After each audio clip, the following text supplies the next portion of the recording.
Bonjour à tous ou bonsoir à tous et bienvenue sur la chaîne Message de l'Anneau. L'anneau c'est lui, il vous salue. Voilà, voilà.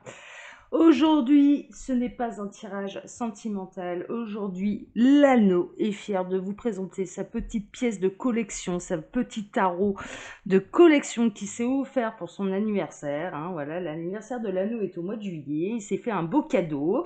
Voilà, parce que l'Anneau a compris que s'aimer était important.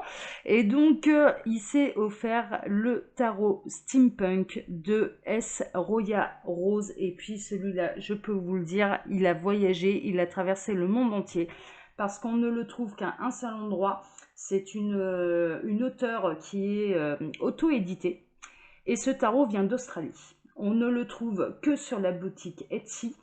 Il vaut, très honnêtement, avec les frais de port inclus, une petite fortune. Enfin, une petite fortune, je m'entends, hein, on n'est pas dans les 300-400 euros, on est en dessous de 100 euros.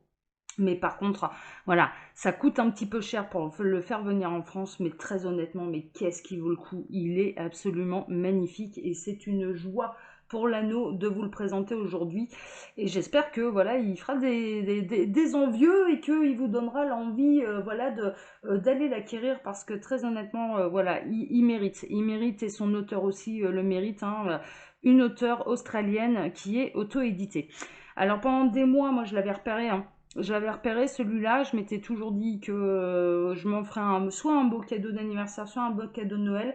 Mais il faut savoir que pendant des mois, moi j'avais regardé, il n'était pas disponible pour la livraison en France. Et maintenant, il l'est. À l'heure actuelle, il est disponible pour la livraison en France. Et c'est livré assez rapidement. Il est vraiment, voilà, moi j'ai pas dû attendre longtemps, j'ai dû attendre une quinzaine de jours avant qu'il traverse les mers et les terres pour venir rejoindre la maison de l'anneau. Donc j'étais carrément satisfaite. Hein. Et puis bah voilà, je vais vous le présenter là maintenant aujourd'hui. Alors c'est une grosse boîte, hein. Vous voyez, il est très grand, les cartes elles sont assez grandes. Il y a un livret explicatif qui est évidemment qu'en anglais à l'intérieur, je vais vous le montrer. Allez, je vais vous montrer tout ça, mais ouais, je suis très contente de vous le présenter celui-là et puis de vous faire une petite présentation parce que très honnêtement, il n'est pas très connu et il vaut le coup quoi. Franchement, il vaut le coup. Alors comment ça se présente? Quand on ouvre la boîte, évidemment, on a deux cartes de présentation. Alors moi, bien sûr, je l'ai déjà manipulé, je l'ai remis dans l'ordre pour vous, pour faire une présentation agréable. Mais je l'ai déjà manipulé, donc je ne sais pas comment ça se présente exactement. Je me souviens plus de comment ça se présente dans la carte. Ici, vous avez le dos que vous allez retrouver sur l'ensemble des cartes, le dos de cartes, où on a la petite montre, voilà, avec son mécanisme. Univers steampunk, hein, entendez par là, univers steampunk, hein, pour ceux qui ne connaissent pas, c'est l'époque de la révolution industrielle, hein, c'est les trains à vapeur et compagnie, hein, d'accord, on est plutôt là-dedans, on est dans cet univers-là. Une carte représentation hein, de l'auteur, S. Roya Rose, hein, qui en fait d'autres hein, d'ailleurs, hein, des tarots, hein, j'ai pu voir, mais moi j'ai vraiment flashé sur celui-là, donc c'est celui-là que j'ai acquis. Et puis voilà l'ISBN, etc. Du tarot en question. Voilà, voilà, voilà. Alors ensuite, ça se présente comment? Il y a le petit livret explicatif. Ce que je trouve intéressant, c'est qu'elle fait les associations. Alors je vais devoir me taper la traduction, mais je la ferai cet automne. Hein, voilà, pendant mes longues soirées automnales et d'hiver, je ferai la traduction en français pour moi, hein, bien sûr. Et ce que je trouve intéressant, par contre, c'est que elle, au lieu de faire, alors elle parle des arcanes majeures, bien évidemment, mais après, au lieu de passer son temps sur soit les bâtons, soit les coupes, etc. Non, c'est tous les deux, que signifie tous les deux, de bâtons, de deniers, de coupes, etc. Voilà, il est composé un petit peu comme ça, par exemple, regardez, là, ici, j'espère que vous verrez bien la caméra, que la mise au point se fera. Ici, par exemple, vous avez le 2 de pentacle, la page d'à côté, c'est le 2 de bâton. Voilà, of wands, hein, bien sûr, 2 de bâton. Et donc, elle a créé un petit peu son livret comme ça. Et ce que je trouve intéressant, et ce que j'ai pu repérer, même en anglais, même si mon anglais n'est pas formidable, mais maintenant il y a des traductions qui sont on arrive à traduire c'est de l'anglais très simple et on arrive à le traduire facilement. On réécrit tout le bouquin hein, en anglais et ça nous le traduit en français, donc c'est assez bien.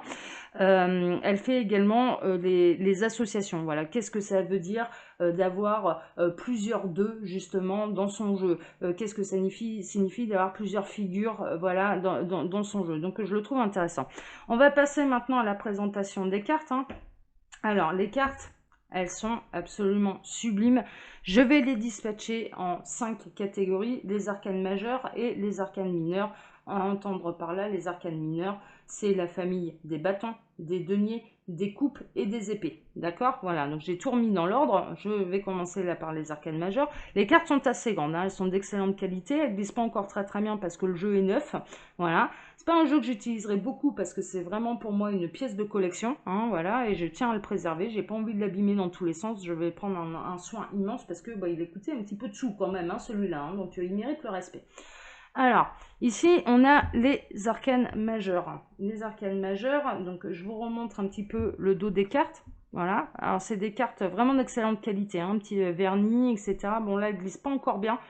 C'est un peu dommage d'ailleurs, mais voilà, elles sont assez grandes hein, pour les petites mimines. Bon, voilà, c'est aussi, voilà, moi j'ai des petites mimines, je préfère les cartes de plus petite taille, mais très honnêtement, le graphisme il est tellement joli que voilà. J'ai pas cherché beaucoup à comprendre. Tous les deux des cartes, hein, on retrouve la fameuse montre, voilà. C'est un univers, voilà, je vous le rappelle, steampunk par la révolution industrielle. Donc là, nous avons le fou. Alors, je vous les montre hein, assez rapidement. Le magicien, le battleur, hein, dans le tarot de Marseille, c'est le battleur. La grande prêtresse,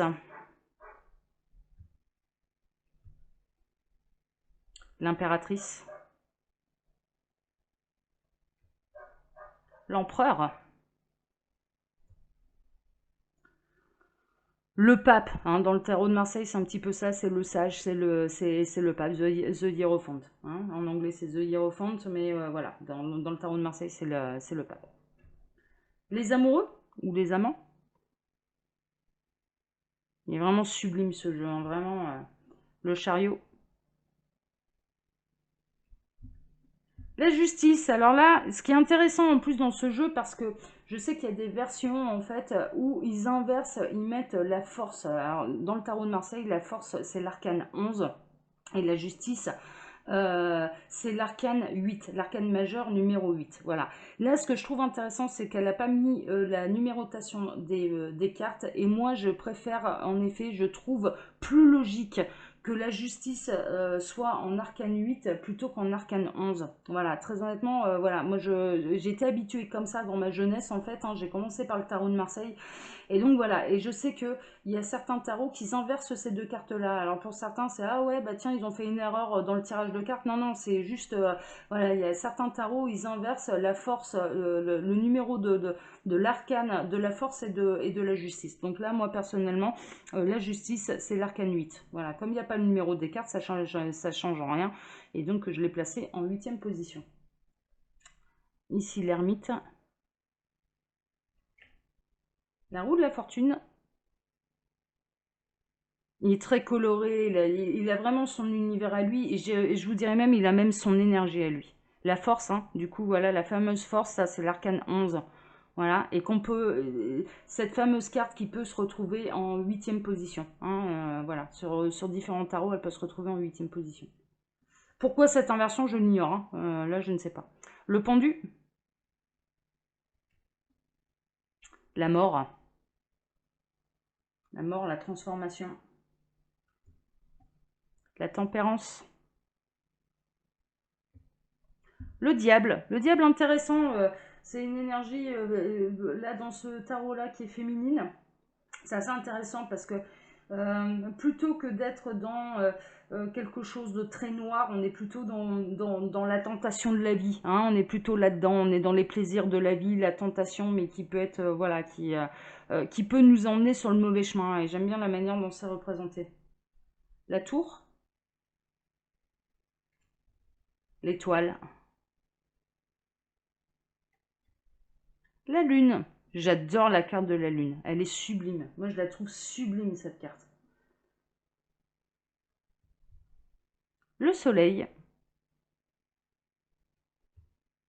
le jugement et le monde. Là, c'était pour les arcanes majeurs, hein, voilà. Maintenant, on va passer aux arcanes mineurs. Donc, on va commencer par les coupes. Alors, la coupe, donc l'as de coupe,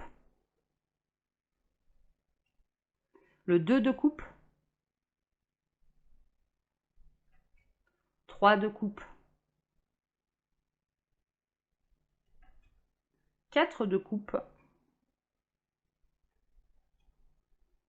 5 de coupe, 6 de coupe. Vous voyez, il a vraiment un univers très à lui, hein, très, moi j'adore, hein, j'adore, hein, moi j'ai flashé dessus, hein, franchement, oh, je suis trop contente de l'avoir dans ma collection, hein, celui-là, hein. J'ai mis le prix, mais alors très honnêtement, voilà, hein. Le 7 de coupe, le 8 de coupe, le 9 de coupe, le 10 de coupe, le valet, le chevalier, qui est représenté par une femme en plus. Voilà, parce que les coupes, c'est vrai que ça a une énergie un peu très féminine en fait. Et donc là, voilà, et j'aime bien cette idée-là que ce soit une femme chevalier. J'adore cette idée-là. Vraiment, hein, ça doit être mon côté féminin sacré voilà, qui prend le pas sur les masculins qui nous entourent. Mais voilà, j'aime beaucoup l'idée que ce soit une femme chevalier. La reine de coupe, hein, on est toujours dans les coupes. Et le roi, qui ne voit pas. Alors, on le voit pas bien là, hein, voilà, mais sur le cache-œil, en fait, clairement, le roi de coupe, il voit avec son cœur, hein, d'accord? Il ne voit pas avec les yeux, il voit avec son cœur. Et je trouve ça intéressant de cacher un des yeux. Au niveau symbolique, c'est vachement intéressant, quoi. On va passer maintenant aux bâtons. Alors, les bâtons. J'ai tout rangé, donc vous avez de la chance. Alors, l'as de bâton, qui est une espèce de tête de mort, enfin voilà, un truc un petit peu mécanique, enfin voilà, mais moi j'aime bien cet univers-là, je le trouve assez paradoxal en fait, j'aime beaucoup. Le 2 de bâton, le 3,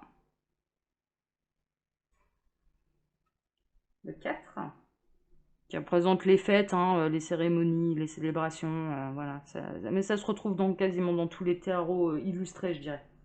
Le 5, le 6.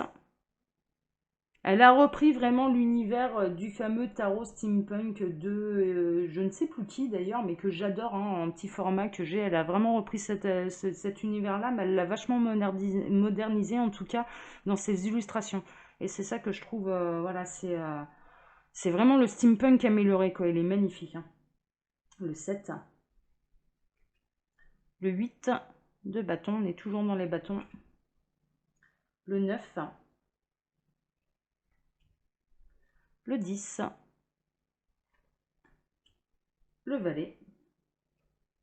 Encore notre femme chevalier, j'aime beaucoup. Voilà, le côté que ce soit une femme chevalier, et non pas un homme, comme on peut le trouver traditionnellement, j'aime beaucoup.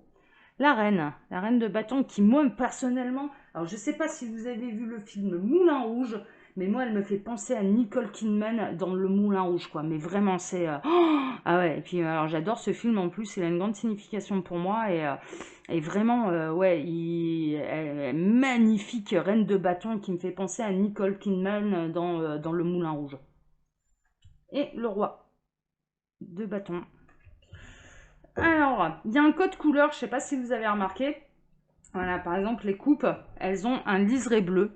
Les bâtons, c'est un liseré marron. Vous allez voir que les deniers et puis les épées ont aussi leur code couleur. Ce que je trouve, ce qui est pas mal d'ailleurs.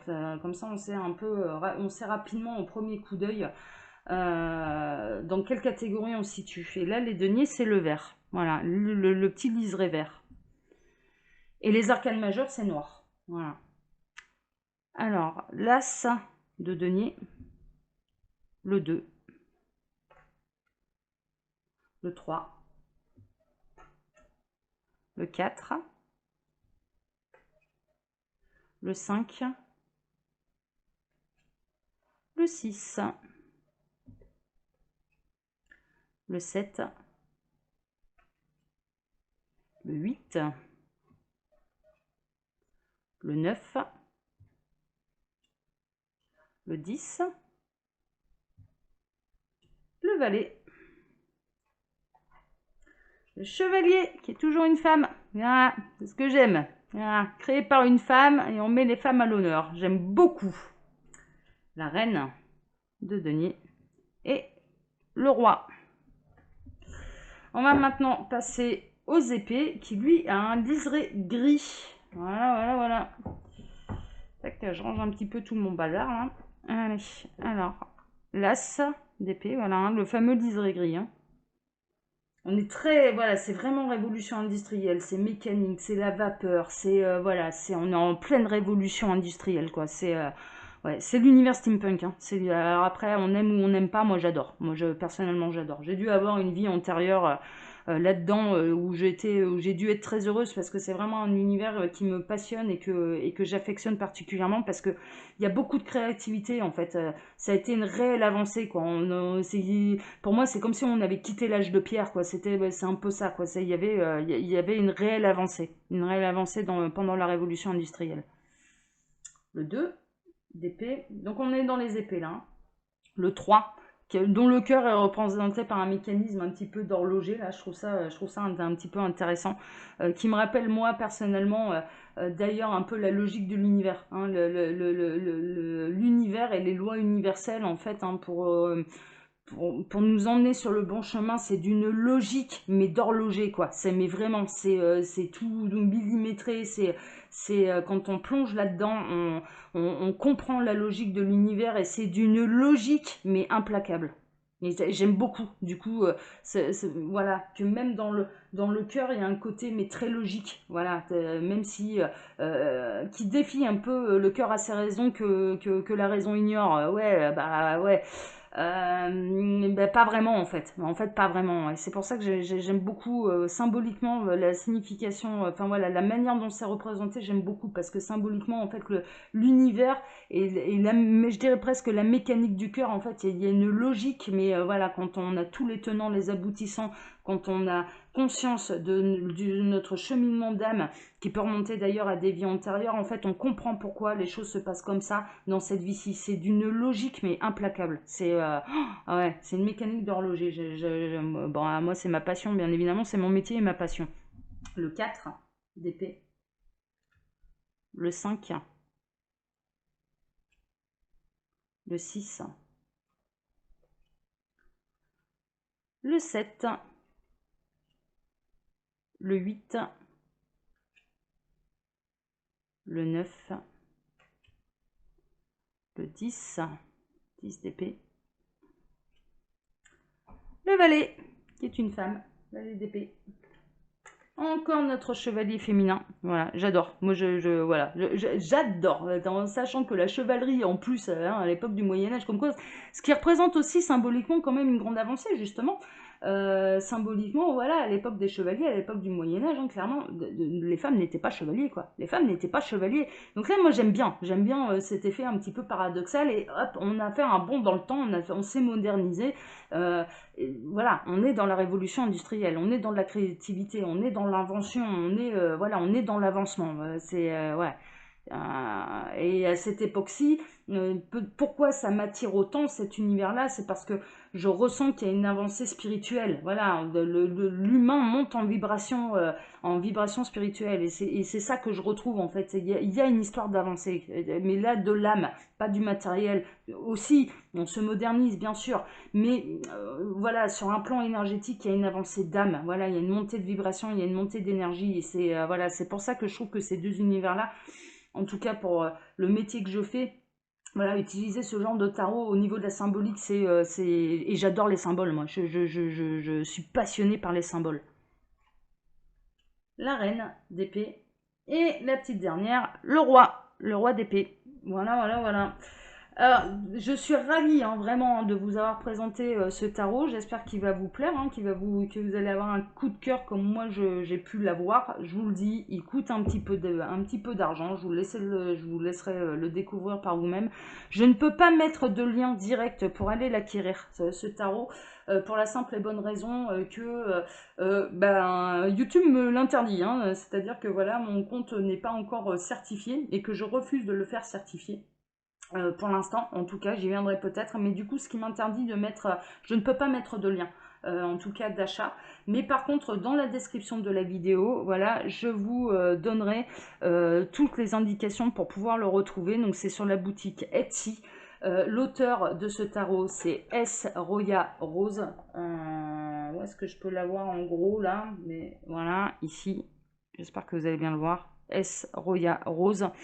Il vient d'Australie, ça coûte un petit peu cher pour le faire venir, il est un peu cher à la base, c'est vrai, mais par contre c'est une perle, c'est voilà, pour tous ceux, les passionnés de tarot qui veulent monter leur petite collection, pour moi j'estime que c'est une pièce indispensable à sa petite collection, voilà.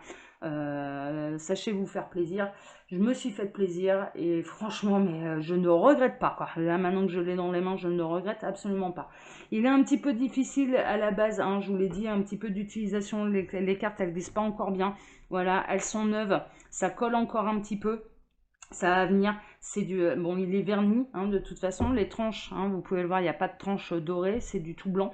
Il y a un liseré noir hein, pour les arcanes majeures. Et puis, les cartes sont un peu grandes. Hein. Pour les petites mimines, si vous aimez les petites cartes, voilà, les cartes sont un peu grandes. Par contre, elles sont de super qualité. Elles sont bien rigides. Voilà, elles sont bien épaisses. C'est de la super qualité. Hein. On y met peut-être un petit peu de sous, mais c'est de la qualité. C'est de la super qualité. Je vous embrasse tous très fort, j'ai été ravie de vous présenter ce tarot et je vous dis à bientôt pour des guidances générales et sentimentales. Voilà. Ciao, ciao. Ciao. Et bon dimanche à vous. Ciao.